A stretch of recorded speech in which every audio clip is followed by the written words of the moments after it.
हमारा नेता कैसा हो, रमेश भैया जैसा हो। हमारा नेता कैसा हो, रमेश भैया जैसा हो।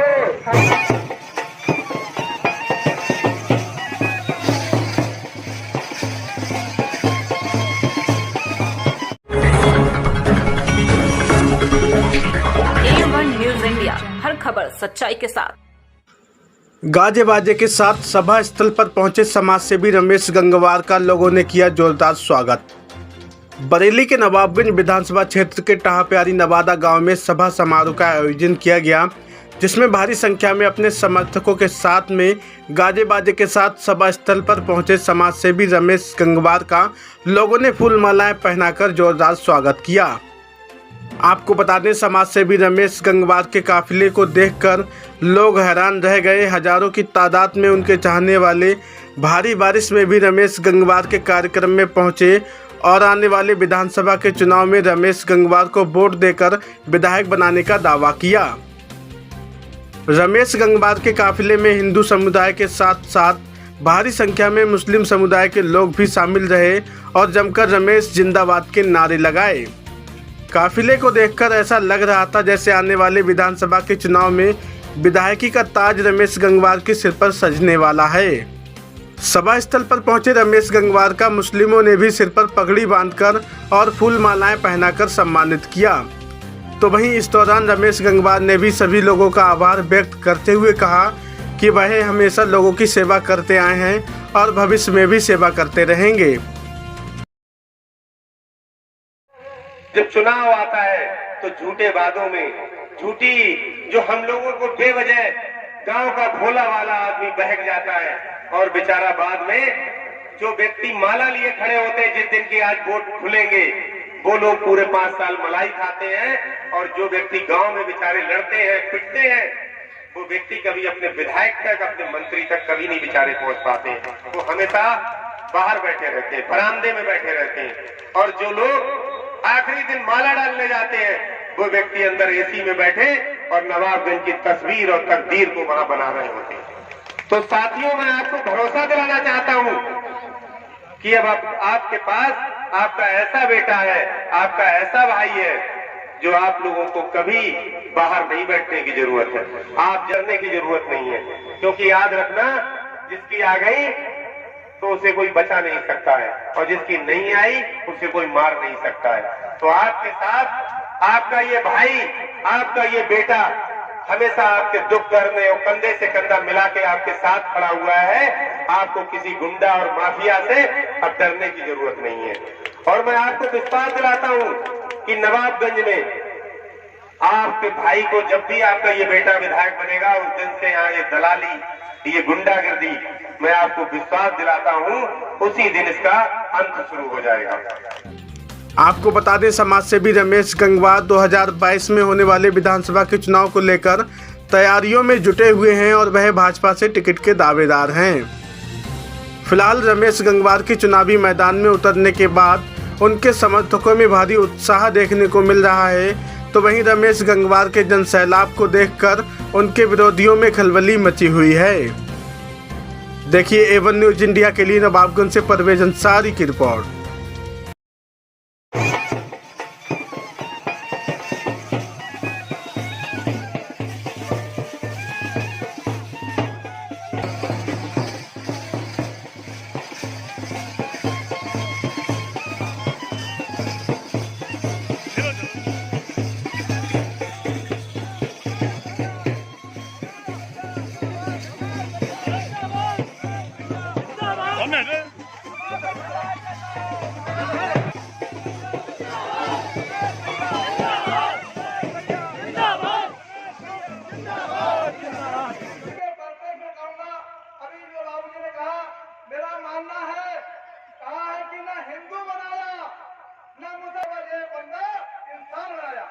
हम सब लोग इंसान हैं, अभी बाबूजी ने। तो मैं तो उस फर्ज को निभा रहा हूं आपके साथ, चाहे हिंदू लोग हो चाहे मुस्लिम लोग हो। मैंने अगर हिंदू बेटियों की शादियां मंदिर पे की हैं तो मुस्लिम बेटियों की भी शादियां उनके घर घर, जो भी उन लोगों को हमने मदद की, जो घर आके बेचारे जो भी हमारी मुस्लिम बहनें आई, हमने किसी को खाली हाथ कभी अपने घर से नहीं जाने दिया। ये भी नहीं कि वो नवाबगंज तहसील की हो, वो चाहे फरीदपुर से आए हो, चाहे मीरगंज से आए हो, चाहे बरखेड़ा से आए हो, हमने कभी किसी को ये वोट अपना समझ के ये नहीं सोचा ये फरीदपुर के हैं तो ये हमारे वोटर नहीं है।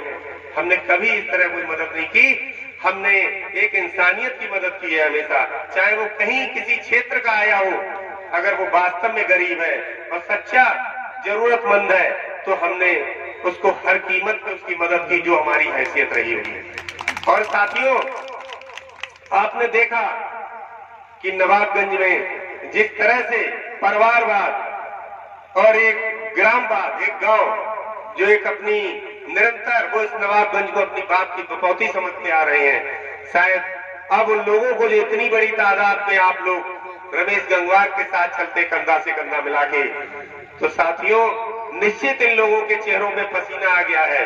निश्चित ये लोग अंदर से इतना व्याकुल हो गए हैं कि आज ये कहां ऐसा ये व्यक्ति निकल आया जिसमें लोग कमियां नहीं ढूंढ पा रहे हैं, जिसको ये नहीं कह पा रहे ये गुंडा है, ये नहीं कह पा रहे ये दलाल है, ये नहीं कह पा रहे कि ये लोगों से लड़ाइयां लड़ता है, ये लोगों के साथ भेदभाव करता है।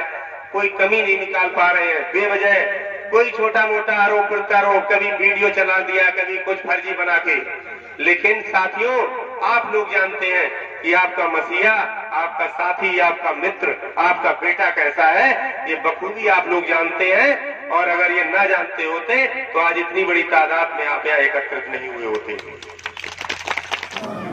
कैसा महसूस कर रहे हैं? ये हमने जो अब से निरंतर पिछले 10 सालों से जो हिंदू मुस्लिम में कभी कोई भेदभाव नहीं किया, सभी लोगों के एक दरवाजे से, सभी लोगों के एक दिल से सभी लोगों की जो मदद की है, उसी का आज ये नतीजा है कि सभी लोग इतनी बड़ी तादाद में एक मंच पे एकत्रित हुए। आज ये मेरे लिए बहुत गौरव भरा दिन है, बहुत ही बड़ा दिन है कि भाई आज मेरे लिए इतनी बड़ी शख्सियत ने मेरे ऊपर जो हाथ रखा है, तो मैं बहुत आज फ़ख्र महसूस कर रहा हूँ। आपने उन नेताओं पर भी तंज किया जो कहीं ना कहीं अपने पिता, अपने और दादाओं के नाम से जानना चाहते हैं। आज ऐसा क्या आपके दिल में ऐसा जज्बात भड़के, क्या बात रही? ऐसा हम कभी किसी के लिए कहाँ जाने के लिए नहीं रोकते, कभी आज तक हमने किसी को नहीं रोका। हो सकता है किसी के कोई रिश्तेदार हो, कोई होता है, तो आज जिस तरह से इस सभा में लोगों ने आने के लिए लोगों को जिस तरह से रोका, उन्हें धमकाया, उन्हें डर पाया, इस वजह से कहीं न कहीं मेरे दिल को चोट लगी है। और इसके बावजूद भी लोग नहीं रुके, ये उनके लिए बहुत बड़ा अपने आप में करारा तमाचा है। रमेश जी, अगर आप नवाबगंज से विधायक बनते हैं तो आपकी क्या प्राथमिकताएं रहेंगी? किस तरह से लोगों की सेवा करेंगे आप? क्या मन में सोचा है? ऐसा है, शिक्षा के क्षेत्र में यहाँ बेहतर शिक्षा का माहौल देना, कृषि विश्वविद्यालय को लाना। हमारे बच्चे बेचारे मेरठ जा रहे हैं, सहारनपुर, कहाँ पढ़ने जाते हैं। खेल के लिए हमारे बच्चे बेचारे बरेली खेलने जा रहे हैं, क्योंकि उनके लिए बेहतर स्टेडियम। तो इस तरह की तमाम जो मूलभूत सुविधाएं, जो जन सुविधाएं, ये हमें यहाँ प्राथमिकता पे लागू करानी है। और इसके साथ जो गरीब लोग जो हमारे साथ, एक बड़ा तबका जुड़ा हुआ है नवाबगंज पूरी तहसील का, तो जो हमने किया है इनके लिए, जिस वजह से ये जुड़े हैं, हम इन्हें विश्वास दिलाते हैं हम और इससे इनके साथ और बेहतर करेंगे। A1 न्यूज़ इंडिया, हर खबर सच्चाई के साथ।